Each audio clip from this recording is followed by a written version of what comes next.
খাইবার যুদ্ধে অবরোধ চলাকালীন একদিন ইয়াসার নামক এক কৃষ্ণবর্ণের রাখাল রাসূলুল্লাহ সাল্লাল্লাহু আলাইহি সাল্লামের কাছে এলেন। ইয়াসার ছিলেন খাইবারের এক ইহুদি পারিশ্রমিকভুক্ত রাখাল। তিনি এক পাল ছাগল চড়াতেন। তিনি রাসূলুল্লাহ সাল্লাল্লাহু আলাইহি সাল্লামের সামনে উপস্থিত হয়ে জিজ্ঞেস করলেন, আপনি কিসের দাওয়াত দেন?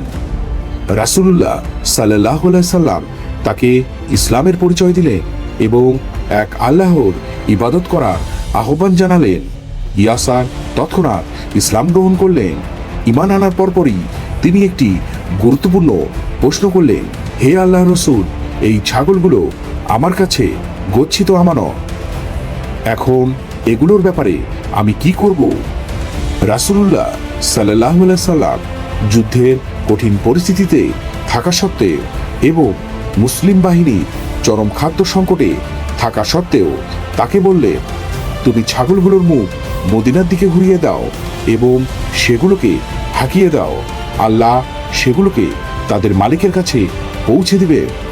রাসূলুল্লাহ সাল্লাল্লাহু আলাইহি সাল্লামের এই নির্দেশে ইয়াসার এক মুঠো মাটি নিয়ে ছাগলগুলোর দিকে ছুঁড়ে মারলেন এবং বললেন, তোমাদের মালিকের কাছে ফিরে যাও। আল্লাহর কসম, আমি আর তোমাদের সঙ্গী হব না।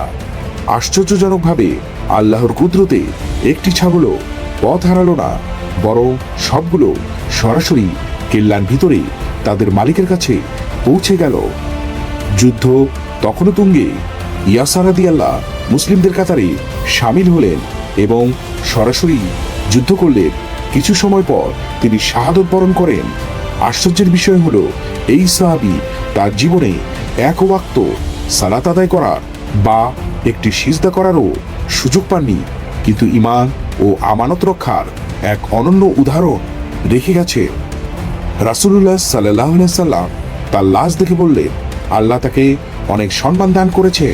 সে অল্প আমল করেও অনেক বড় প্রতিদান লাভ করলো।